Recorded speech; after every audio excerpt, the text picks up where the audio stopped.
అన్నమయ్య జిల్లా రాజంపేట నియోజకవర్గం ఆత్మహత్యల నిలయంగా అన్నమాచార్య విశ్వవిద్యాలయం ఇప్పటి వరకు దాదాపు 20 మంది పైగా కళాశాలలో ఆత్మహత్య. కేఎల్ యూనివర్సిటీని శాశ్వతంగా మూసివేసి పిల్లలకు వేరే యూనివర్సిటీలో అడ్మిషన్లు ఇవ్వాలి.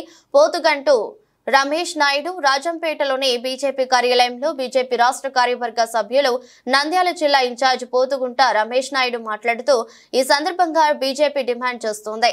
అలాగే కళాశాలలో మౌలిక సదుపాయాలు యూజీసీ నిబంధనలకు అనుకూలంగా ఫ్యాకల్టీని కళాశాలలో యాంటీ డ్రగ్ కమిటీని అన్ని ఏర్పాటు చేసి భవిష్యత్తు పిల్లల కన్నా మంచి వాతావరణంలో మంచి విద్యాబుద్ధులు భావి భారత పౌరులుగా తీర్చిదిద్దాలని వారి సందర్భంగా కోరుతున్నారు. అందరికీ నమస్కారం. రాజంపేటలో అన్నమాచార్య విశ్వవిద్యాలయం విద్యార్థుల ఆత్మహత్యలకు నిలయంగా మారింది. వారి కళాశాల ప్రారంభించినప్పటి నుంచి ఇప్పటికీ దాదాపు 20 మంది పైన విద్యార్థులు ఆత్మహత్య చేసుకోవడం జరిగింది. ఏ ఆత్మహత్య జరిగినప్పుడు కూడా ఏదో హడావిడి చేసి అధికారులను మభ్యపెట్టేసి వారి యొక్క పబ్బం గడుపుకుంటున్నారు.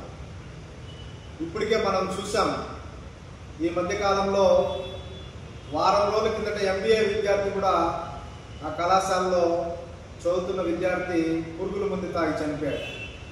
నిన్నటికి 4th ఇయర్ చదువుతున్న అమ్మాయి వాళ్ళ కళాశాలలోనే హాస్టల్లోనే ఉరి వేసుకొని చనిపోవడం జరిగింది. ఇవన్నీ చూస్తుంటే వారు సరైన మేనేజ్మెంటు లేదా ఇతర వ్యవహారాలు చేసినట్టు అనిపించడం లేదు.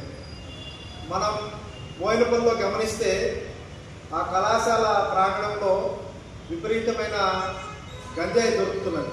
ఎన్నోసార్లు పోలీసులు పట్టుకున్న దాఖలాలు కూడా ఉన్నాయి. ఎక్కువ మంది విద్యార్థులు ఉన్నారు, గంజాయికి అలవాటు పడ్డారు. కళాశాలలో యాంటీ డ్రగ్ స్క్వాడ్ పెట్టడం కానీ లేదా మంచి మౌలిక వసతులు కల్పించి ఒక మంచి వాతావరణం చేయడంలో విఫలమైనారేమో అనిపిస్తుంది.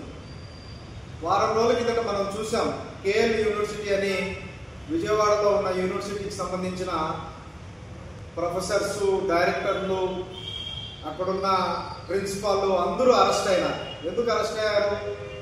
వాళ్ళ కళాశాలకు NAAC అక్రిడేషన్ రావాలనే ఉద్దేశంతో ఎక్కడైతే ఢిల్లీ నుంచి వచ్చిన కమిటీకి లంచాలు ఇస్తూ దొరికిపోయారు. ఎవరైనా ఒక విద్యా వ్యవస్థను భవిష్యత్తు వారి చేతుల్లో ఉంటుంది.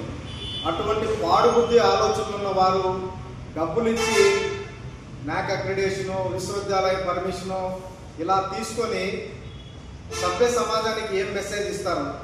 కాబట్టి భారతీయ జనతా పార్టీగా ఆ కేఎల్ యూనివర్సిటీని పూర్తిగా బ్యాన్ చేసేసి అక్కడ చదువుతున్న విద్యార్థులందరినీ కూడా వేరే యూనివర్సిటీస్కి అకామిడేట్ చేయాలని బీజేపీ డిమాండ్ చేస్తుంది.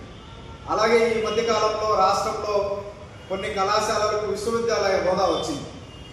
ఇప్పుడు ఈ కేఎల్ యూనివర్సిటీ లాంటి యూనివర్సిటీని చూసినాక వీళ్ళందరూ కూడా వస్తువులు లేకపోయినా కూడా డబ్బులు ఇచ్చి తెచ్చుకున్నారేమో పర్మిషన్స్ అనే మాకు ఒక నమ్మకం ఏర్పడుతుంది. ఇప్పుడు ఈ సిబిఐని కానీ లేదా ఉన్నత విద్యామండలిని కానీ మేము డిమాండ్ చేసేది ఏంటంటే, ఈ మధ్యకాలంలో విశ్వవిద్యాలయ హోదా వచ్చిన అన్నిటిపైన సమగ్ర విచారణ మరొక మంచి కమిటీతో వేసి ఆ వస్తువులు ఉన్నాయా లేదా చెక్ చేసి వాళ్ళకు పర్మిషన్ ఇవ్వాలని బీజేపీ డిమాండ్ చేస్తుంది.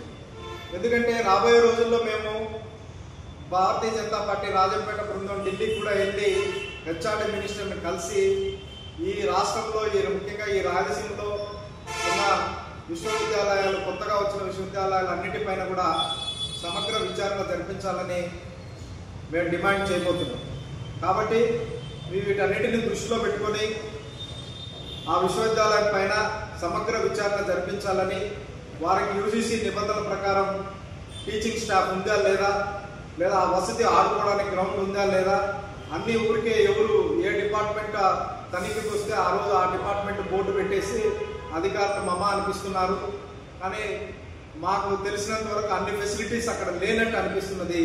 కాబట్టి ప్రజలకు మభ్యపెట్టి విద్యార్థులను భ్రమలో పెట్టేసి వారి యొక్క భవిష్యత్తును దెబ్బకొడుతున్నారు.